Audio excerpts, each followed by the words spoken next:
All right, welcome, Jarrad, to your very own podcast. Oh, thank you so much for having me. It feels You're weird being on the other side of moving. things. Yeah.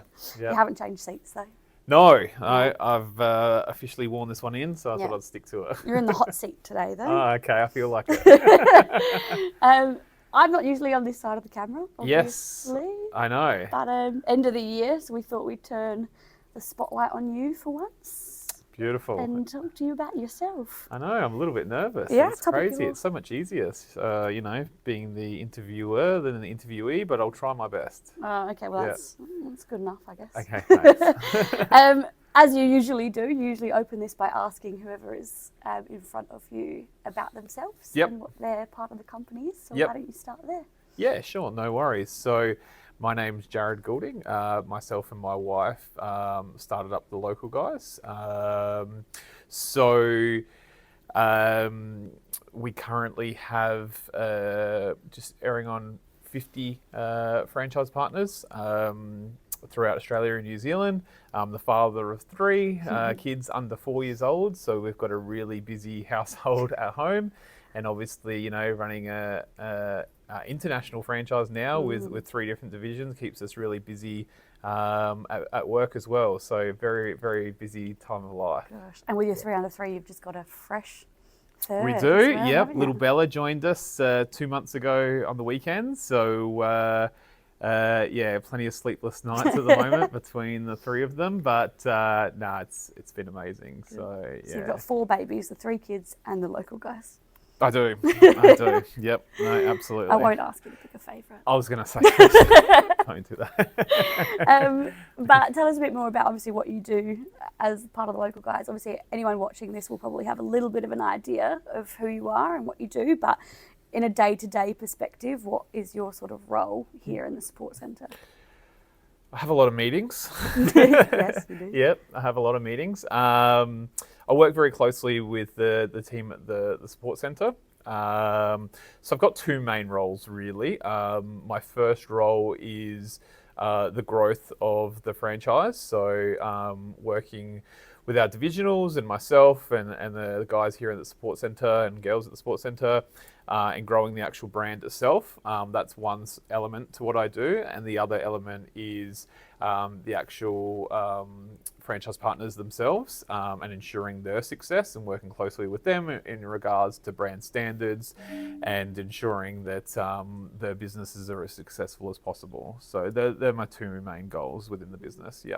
You spend a lot of time, obviously, with I think development of everyone in the company, which is great. So innovation's obviously huge for us, which is, I know, stemmed a lot from your past. Can you talk a little bit about how you even got to test and tagging and the Local Guys in general, and just how the whole story started? Yep, sure. It's a long story. We got time. Yep, sure. So I was working at Telstra, and we had the just in the call centres within Telstra, and we had the test and tag guy that sort of walked through, and I thought, what the heck was that? I had no idea. I thought you had to be an electrician to be a test and tagger.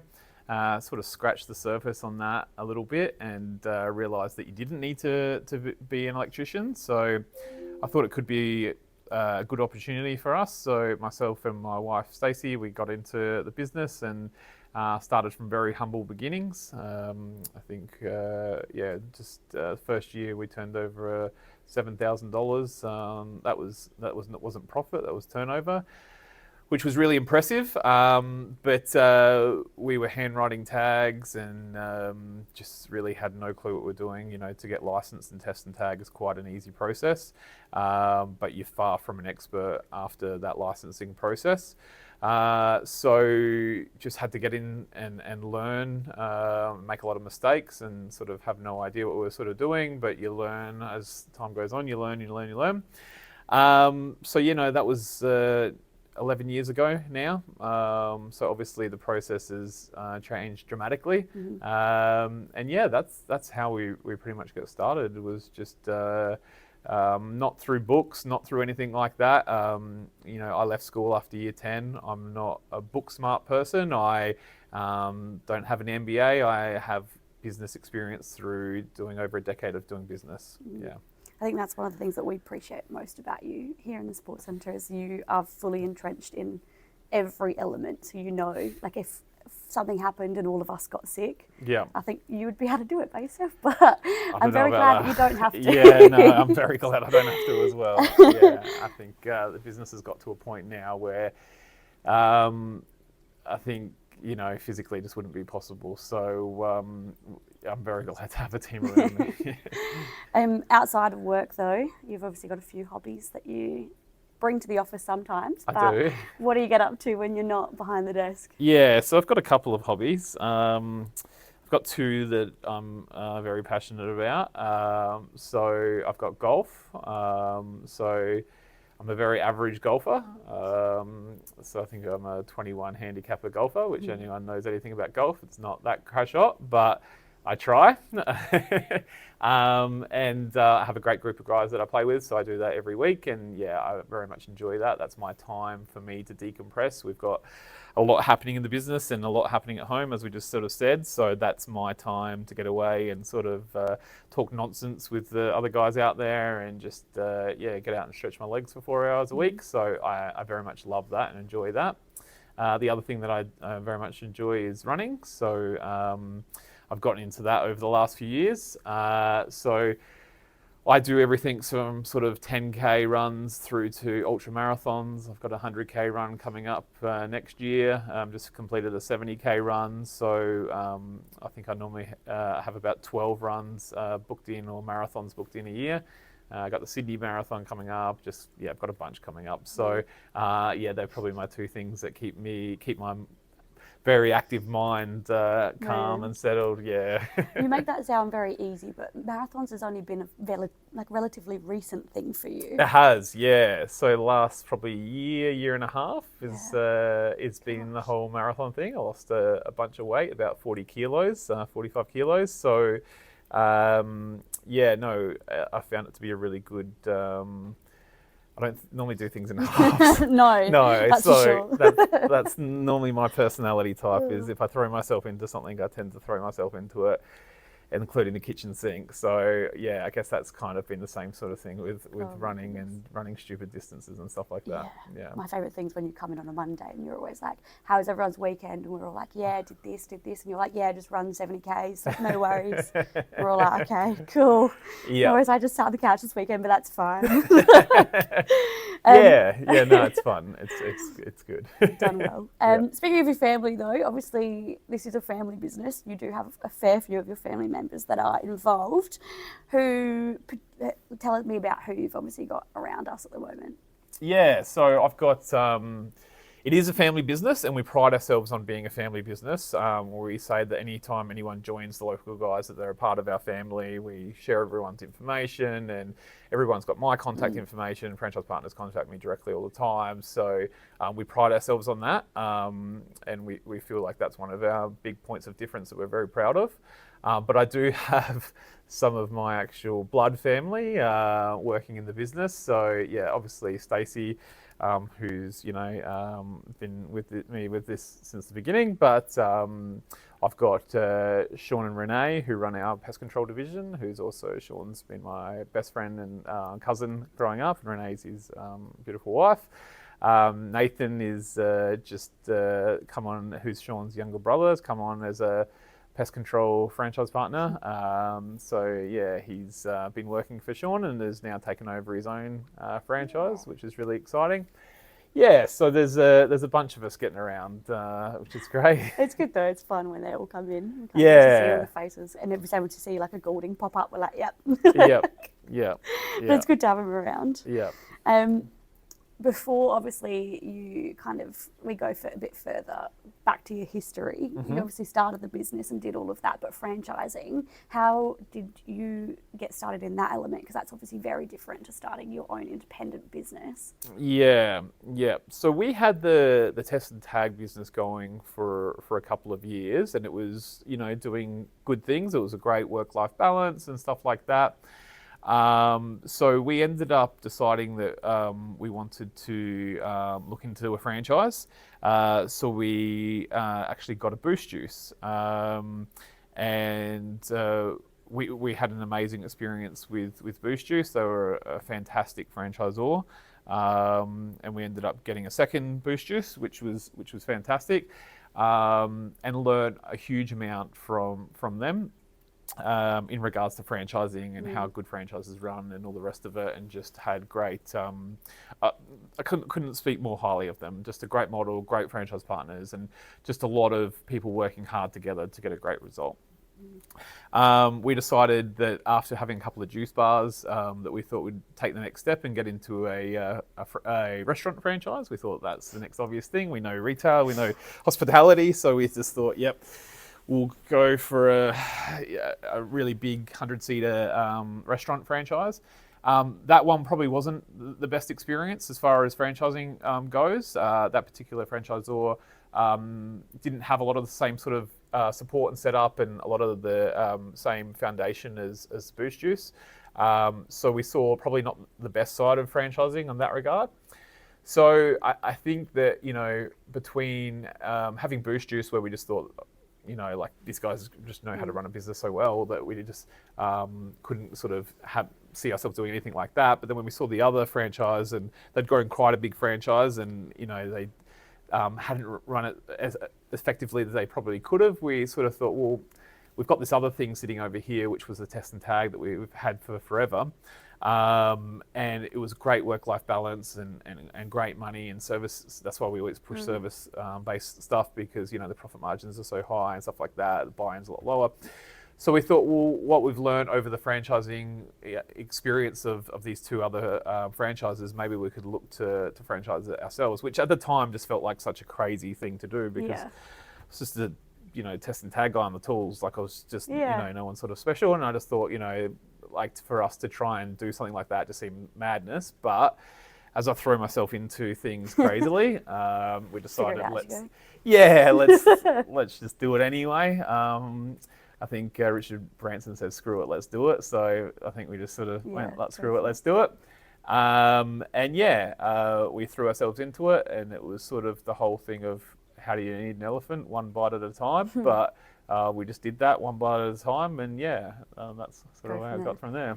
I mean, Stacey's obviously a qualified accountant, so you've kind of got a good backing there as well. And then you, as you said, on the tools, makes you very technically. Yeah, I was a bit lucky on that one. I think, but you've also, like as you said, made all the mistakes and stuff like that. So I guess from that perspective, when you're starting and you are kind of throwing everything in, that's daunting to say the least. Yeah. Where do you even start? Yeah, it's a hard one. I mean, back to your point with Stacey, that's super helpful. Only today, before I came in here, we were running through the books and stuff like that, and having her ability in the books help significantly in the business. So, we were very lucky to have that scenario. It's a hard one. I don't really know. Probably just, what did I call it? You have an entrepreneurial seizure. And, you look back at it and go, oh, you're crazy we were probably crazy to have that entrepreneurial seizure. And it worked out for the best, and I was really glad that I did. But, knowing how long and how difficult the road is to go into it, it's just one of those things that you probably don't overthink, and you just know you back yourself. And if you're building something for genuine value for people, and I think that's what it probably starts from, is if you're genuinely trying to help people and genuinely adding value to the market, then you're starting on. We always talk about it, firing off of a battleship rather than firing off a kayak. So that's and I think like the genuine care thing is something that you don't see a lot in this market sometimes as well, which I love most about us personally, which is great. But you've definitely, I think, hit the nail on the head there. Yeah. But with like franchising as well, especially like that, obviously you're throwing everything at it. When you're kind of having that conversation at home, it's obviously very hard to be like, okay, I'm just going to get off the tools now and throw myself into it. How long was it between you kind of just going, this is it, to things starting to take off? That's terrifying. And I've had those conversations with our divisionals as well, because they very much have been in that space. Sean and Renee just gave up a $300,000 a year business to go into the franchising thing full time. That's a scary thing to do. Yeah. That was scary for us. I still remember Stacey was, we were doing the franchising. We had the business going for a number of years. It had grown to a successful business and it was ticking over and it was great. And then I said one day to my only employee, Taylor, we're no longer a test and tag business. We are now a franchising business. That's it. We're a franchising business. But we still had a staff member. We'd hired a staff member to be our technician who was going out and doing the testing. And he was bringing in the vast majority of the income. And then whilst we were trying to grow this franchise. And then Stacey was in the middle of giving birth, actually. Literally in the middle of giving birth. We're in the hospital. I remember it to this day. And we get a text message from that staff member saying, hey, I quit. No. I've effective immediately. So I'm not going to give you any. Yeah. Yeah. So, great. Okay. So, what do I do? Yeah, what do we do?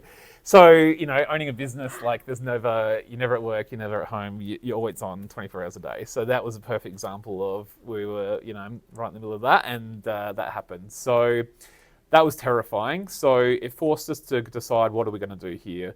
We could either try and hire someone again or what we're going to do. So we had a couple of franchise partners at that stage. It was still quite small.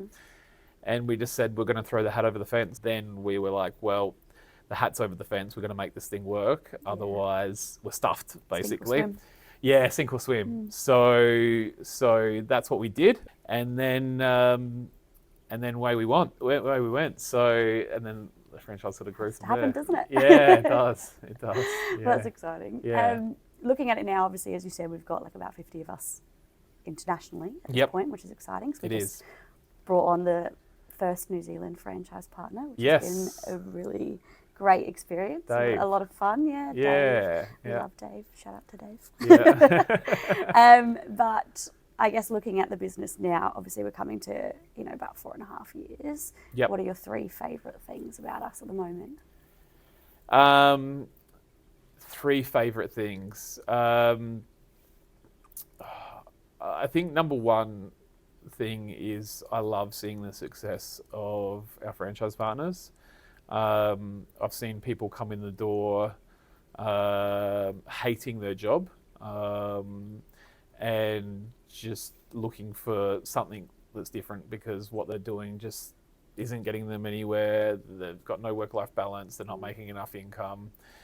And then seeing those same franchise partners a couple of years on and they've got, really profitable businesses. You can see in themselves, they've got, a skip in their step and it's just, you see that consistently and that you've had some level of a touch point on that, which, that for me is my favorite thing about what we do, is that, you do get to impact people's lives. I mean, we donate $5 from World Vision to World Vision Australia for every job we do. That means a lot to me.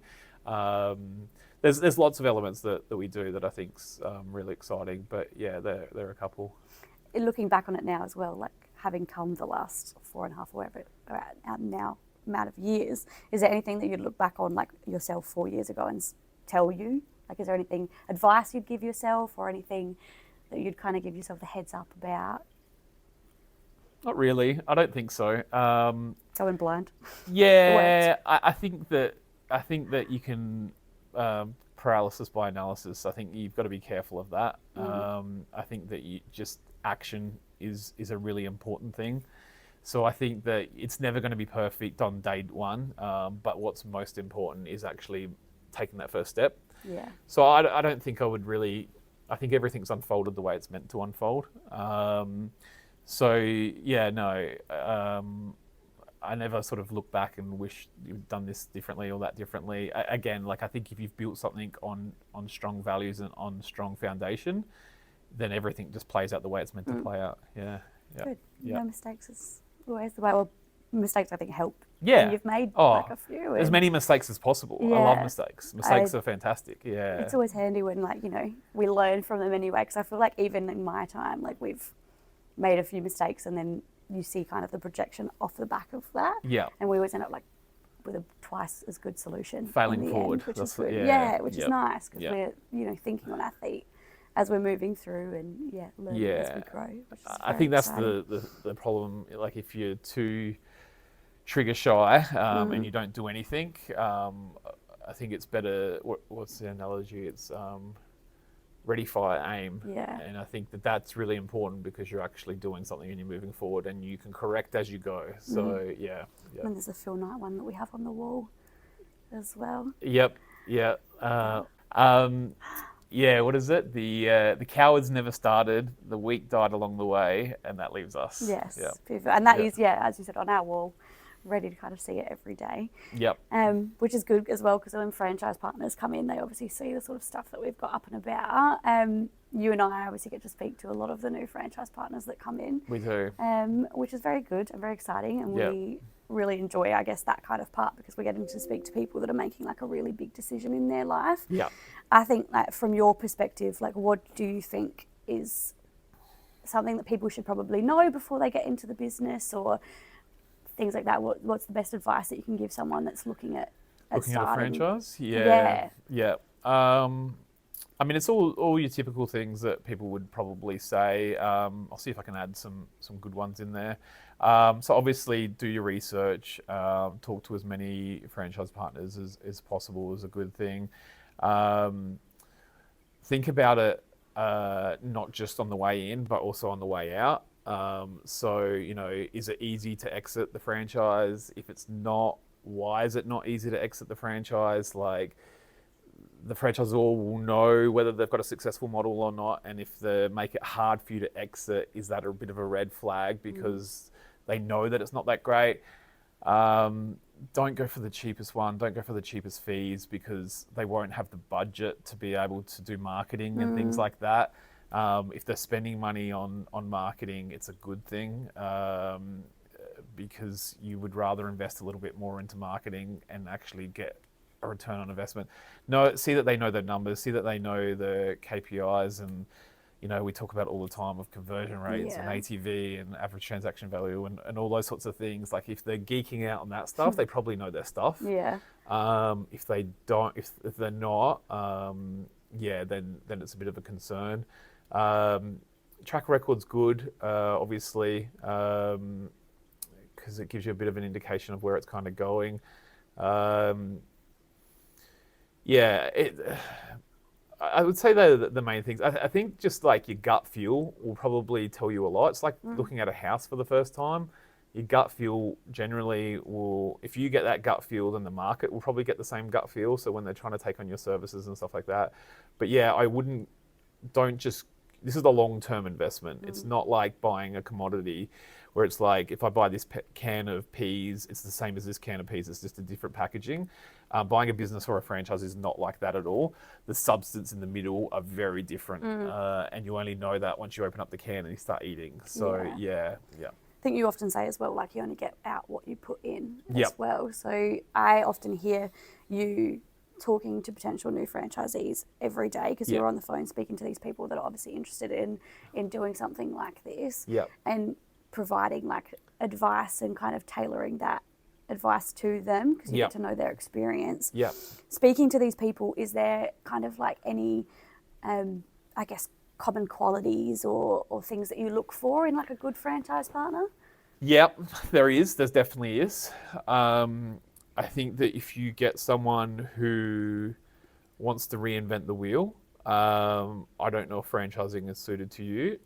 If you have someone that has the ability to stand on the shoulders of people before you, I think it's a good thing.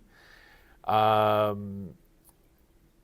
think that if you're someone who is a people person, definitely it is a massive thing. If you've got high standards and high work ethic, it is a really strong thing.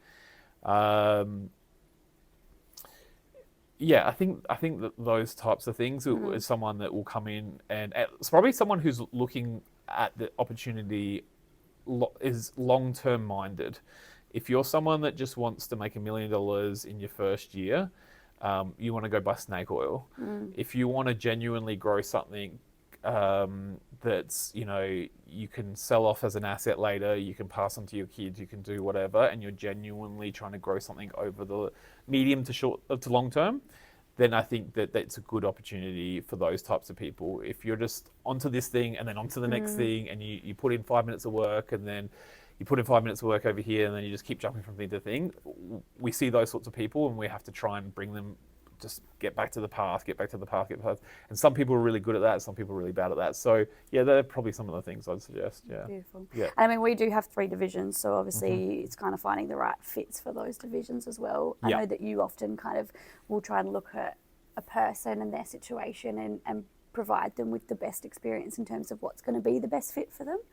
I talk people out of buying franchises a lot, and you know that you're here. I hear it, which is, I think, an uncommon thing in our market as well. Like, a lot of people would come into a franchise and expect that you're going to get on the phone and have this really hard sales pitch, but it's not really the case with you. And like, you're very honest with people, which I think a lot of people appreciate, which is great. But I think you're pretty on top of kind of asking the right questions when it comes to people coming into the business. That being said, like, what are the common things that you get asked? What are some of the common things that I get asked? The first question I get every single time is, how much money am I going to make? Always right. Yep. Which I think would be everyone's number one question with every franchise. So I'm sure I'm not unique in that scenario, but that's always everyone's number one question, which, my response is normally always pretty typically the same. We have income guarantees, but the thing is, with business, is it's not a job. So, it's a very good question to ask. Obviously, if you're going as an PAYG employee, of course, that's a very important question to ask. When you're going into a franchise, we give you a platform, and we give you a vehicle to build wealth. How effective and how much time. So there's time in, but then there's also quality of that time that you put in. So how effective you will be in your time and how much time you put into it will be the deciding factor of how much you'll make. So we've had some people come in and just the business goes absolutely bananas. We've had other people that come in with a territory literally right next door to that person. Same time in, same leads from us, same quality of leads from us, and that they struggle to make it work.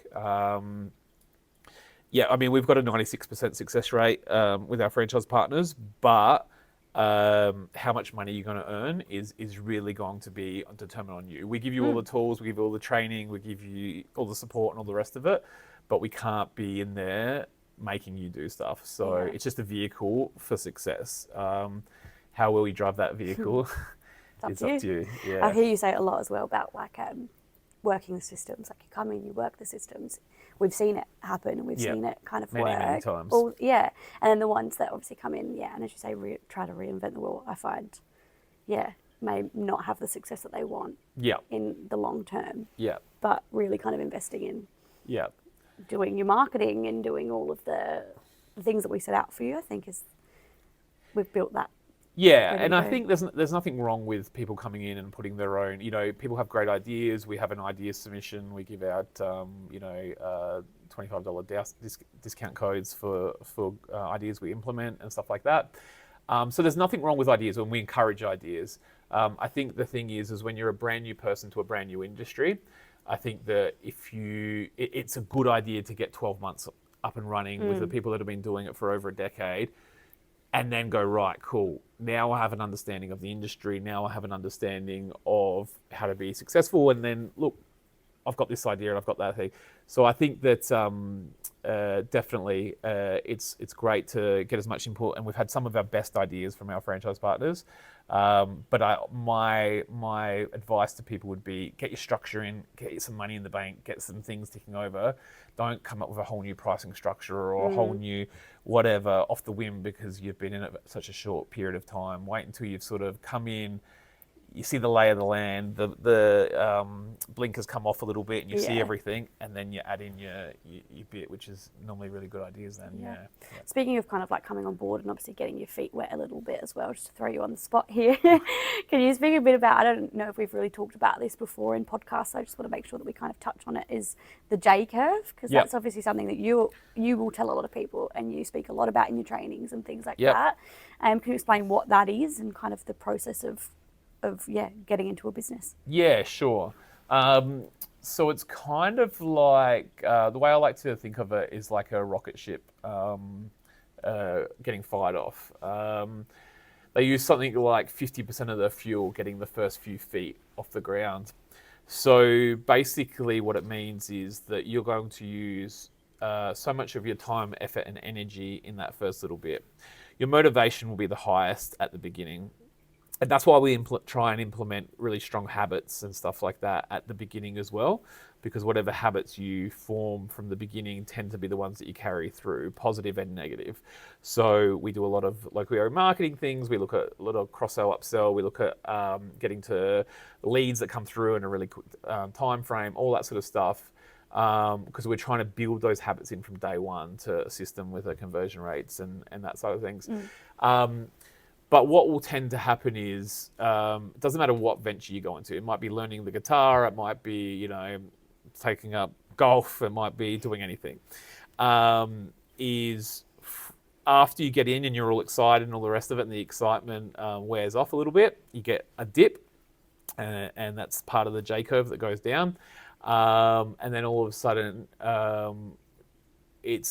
you're going, this is hard. This is, what's going on here? Like my motivation was carrying me through, and now it's like harder. It gets this dip, and even we see it like, whether it's like cash flow or just anything, like, you've spent all this money on this brand new thing, and it's just like all of this energy and all of this like hard work's going into it and learning all new things and all the rest of it, and it's going, and then it has this little dip, and then what happens is, through good procedures and good processes and good habits, it heads off the other way. And we see people on all levels of the spectrum of the J curve.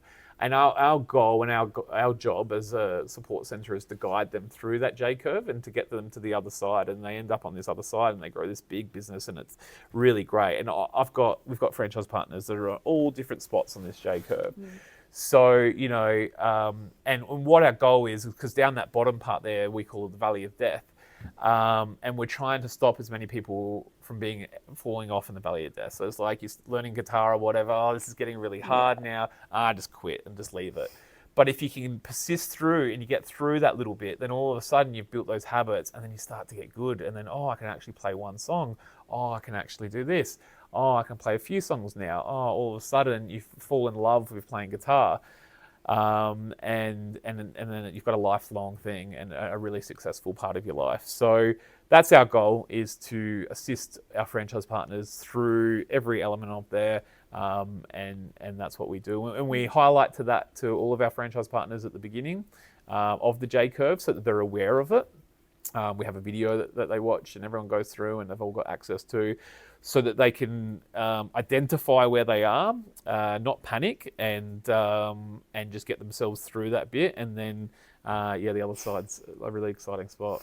It is, yeah. And I think we like watching the reactions. That's one of my, again, favourite things is watching them come out that other end and then look back and kind of laugh at it. Yeah. I always find that when I'm training them as well, and I'm saying you expect this, it's probably going to happen. Yep. And then I usually say, like, in 6 months' time or however long it is, like, I can't wait to kind of have this discussion with you about how far you've come, which is exciting. But that's why grit's like such a underestimated thing in people. Everyone talks about intelligence and how important intelligence is and stuff like that, but I personally think that grit and determination is far more important for anything. You get knocked down, you get back up again, don't you? And you just keep going, you keep chipping away day after day, and then all of a sudden momentum starts to kick in.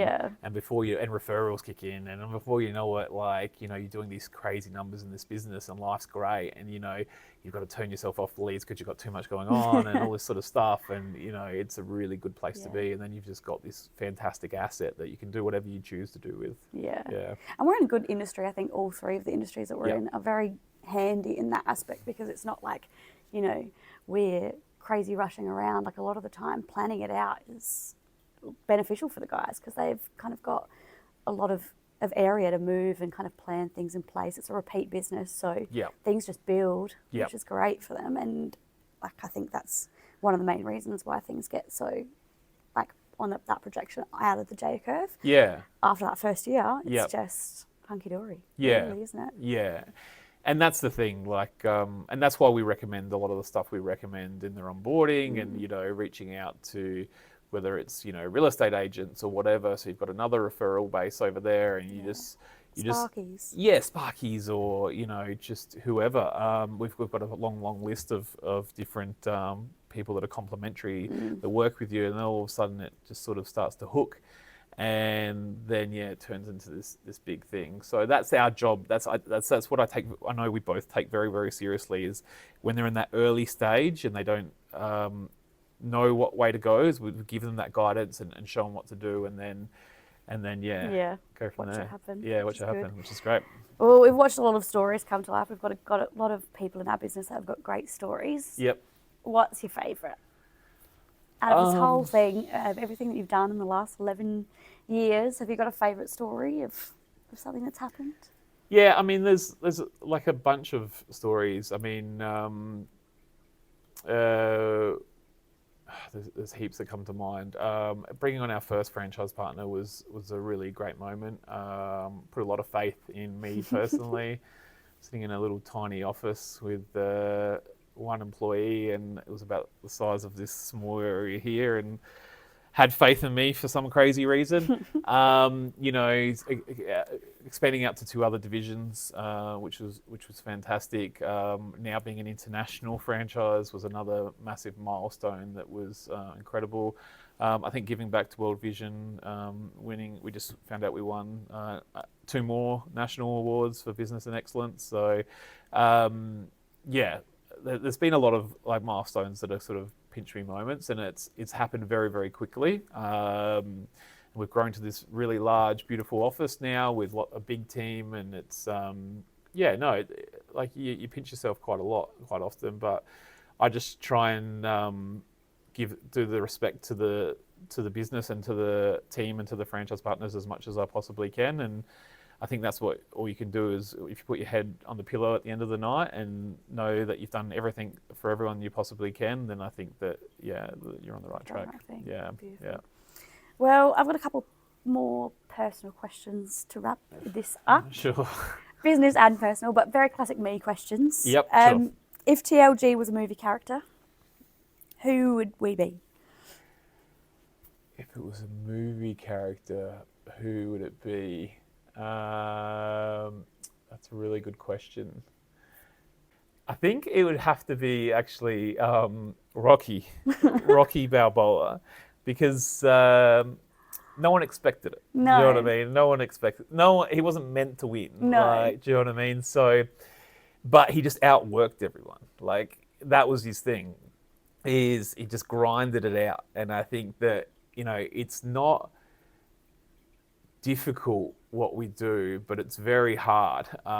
Anyone can, if you want to work 100 hours a week and do it for a very long time, like, anyone can get the same results, but you just got to be willing to outgrind everyone else. And I think that that's what Rocky did very, very well. So I'd love to say Rocky. It's so funny, because I literally thought the exact same thing. Really? So that's weird. But That's hilarious. I think the exact same, to be honest. It's, grinders. like I said, get back down, get down, get back up again. Yep. For you as well, dead or alive, who would you have dinner with? If you could pick 3 people. 3 people. Yeah, you've told me this one before as well. Yeah, so you probably know We my talk this off response. the dance often. Yeah. So Steve Jobs, big idol of mine. I think Elon Musk, for the same sort of reason. I love Richard Branson, because he's just crazy and just it's just all in. We spoke about him just before. Phil Knight, I think, would have an incredible story. I've read his book or listened to his audio book. I just finished it for the 3rd time, actually. So I just love the passion. Is just crazy entrepreneurial passion. And the grit behind a lot their businesses, obviously, as well. So I Yep. think Yep. you're on the money there. Yeah. If you were on a desert island as well, and you could only take 3 things with you, Yep. what would they be?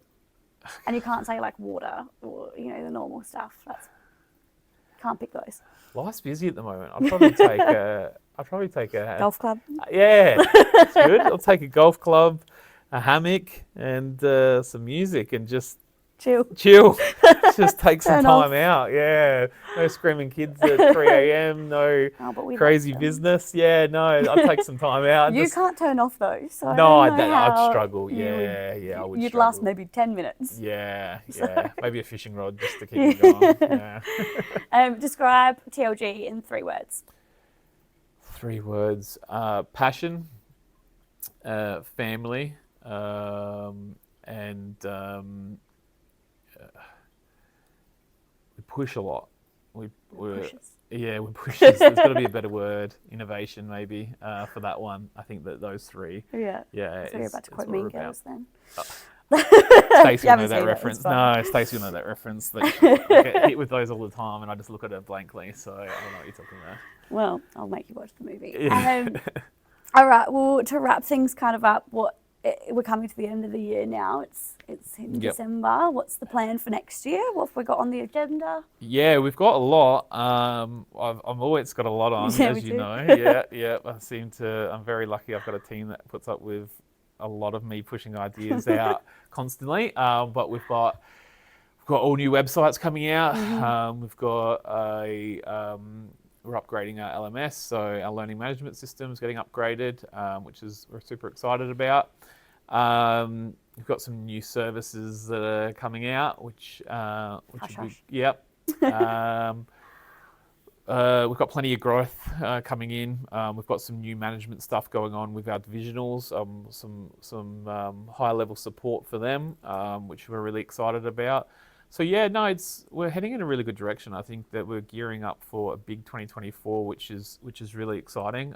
We've got a really strong team here at the support centre, which makes my job a lot more enjoyable every day coming in. And no, we've got a great thing going on. So I think that just continuing to run around like idiots with our chooks with our head cut off, but that's just what we do. That's fun. Yep, exactly. Keeps it interesting. Yeah.